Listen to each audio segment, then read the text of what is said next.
dice y es verdad que si alguno desea ser obispo, esta palabra griega significa líder, anciano, presbítero, pastor, a noble función aspira. Verso 2. Así que el obispo debe ser intachable, esposo de una sola mujer, moderado, sensato, respetable, hospitalario, capaz de enseñar.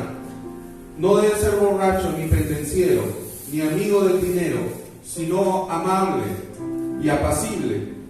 Debe gobernar bien su casa y hacer que sus hijos le obedezcan con el debido respeto, porque el que no sabe gobernar su propia familia, ¿cómo podrá cuidar de la iglesia de Dios? No debe ser un recién convertido, no sea que se vuelva presuntuoso y caiga en la misma condenación en que cayó el diablo.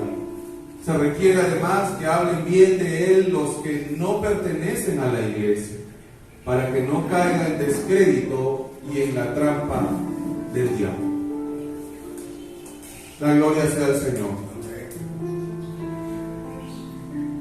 Mis amados hermanos, el Señor ejerció un cuidado especial sobre su iglesia al nombrar pastores. Y como les decía en un principio, me he dado con la grata sorpresa, haciendo un estudio exhaustivo sobre el ministerio pastoral, que en las iglesias locales, Pablo, Timoteo y Tito iban y dejaban ancianos y obispos en plural en una iglesia local. No había uno solo que gobernara, sino que la iglesia tenía varios pastores, más de uno definitivamente. ¿Por qué? Porque es necesario, hermanos. El único príncipe de los pastores que está por encima de todos, a quien debemos gloria y honor, es Jesucristo. Los demás somos siervos de Él, hermanos, de nuestro buen pastor. ¿Y por qué hace esto el Señor? Eso refleja la Trinidad.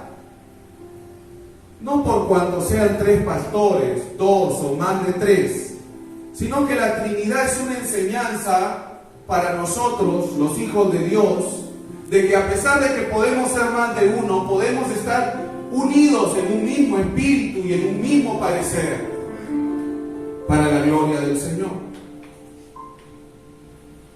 Por eso es necesario, hermanos, que en una iglesia local haya más de un pastor.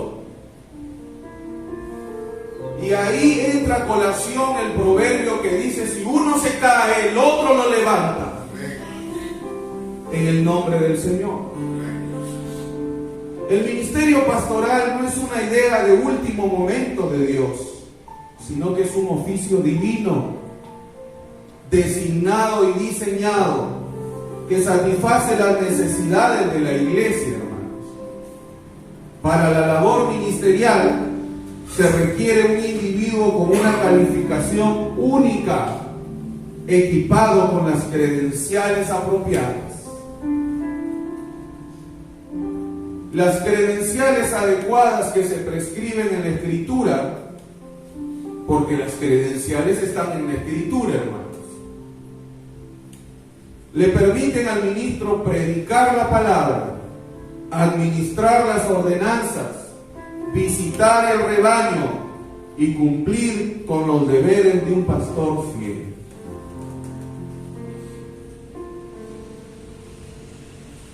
¿Cuáles son las credenciales personales de un pastor, de un anciano, de un líder o de un obispo? El pastor debe ser un hombre piadoso. Piadoso, hermanos. Que posee y practique las virtudes cristianas.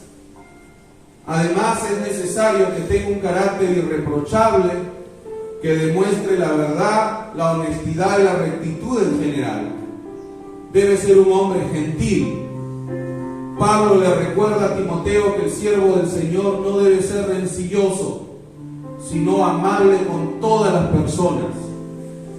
La gentileza no es una señal de debilidad, sino un ingrediente necesario para el ministro. Si es que no la poseyera, entonces carece de credenciales personales sólidas. El siervo piadoso es un hombre cortés. Asimismo, debe manifestar sensibilidad y sensatez al desempeñar el oficio pastoral. El hombre cortés es también servicial. Es lo que hemos leído en los requisitos del pastor, justamente. Esas son las credenciales personales que debe tener un pastor o un candidato a ser pastor. Ahora, sus credenciales públicas, pero antes de eso vamos a leer 2 de Timoteo 2:4. El soldado en servicio activo. Miren cómo hace una analogía el Señor. Y Pablo le está hablando a Timoteo en su segunda carta. El soldado en servicio activo, en otras palabras, el cristiano dentro del ministerio, no se enreda en los negocios de la vida diaria, del mundo, a fin de poder agradar al que lo reclutó como soldado, a nuestro capitán Jesucristo. ¿Y cuáles son estas credenciales públicas? El perfil de un pastor incluye sus credenciales públicas. Debe tener la reputación de ser un hombre íntegro entre aquellos que no son cristianos. Solo a través de un testimonio válido y claro se podrá ser instrumento de Dios para alcanzar a los incrédulos. El testimonio público de un ministro es su pasaporte de acceso a la comunidad. Ninguna habilidad, logro o actividad sustituirá a los ojos de los perdidos la integridad moral del pastor.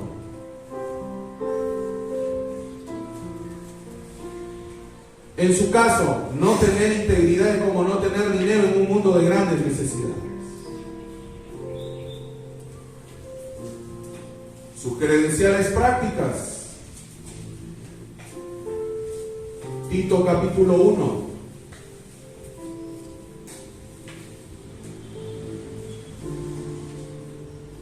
Del 5 al 9 dice, Pablo le dice a Tito, otro pastor de la iglesia local de Creta, y Timoteo era pastor de la iglesia local de Éfeso. A Tito le dice, te dejé en la isla de Creta para que pudieras terminar nuestro trabajo ahí y nombrar ancianos en cada ciudad. Tal como te lo indiqué, ancianos no está hablando de canas, hermanos, está hablando espiritualmente. Esta palabra griega significa líderes, pastores, obispos. Tal como te lo indiqué, el anciano debe llevar una vida intachable. Nuevamente le está repitiendo lo que le dijo a Timoteo, le está repitiendo a Tito. Tiene que serle fiel a su esposa y a sus hijos, y sus hijos deben ser creyentes que no tengan una reputación de ser desenfrenados ni rebeldes.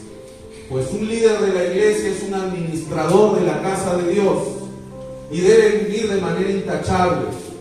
No debe ser arrogante, ni iracundo, ni emborracharse, ni ser violento, ni deshonesto con el dinero.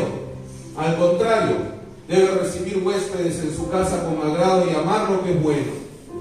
Debe vivir sabiamente y ser justo. Tiene que llevar una vida de devoción y disciplina. Debe tener una fuerte creencia en el mensaje fiel que se le enseñó. Entonces podrá animar a otros con la sana enseñanza o sana doctrina y demostrar a los que se oponen en que están equivocados.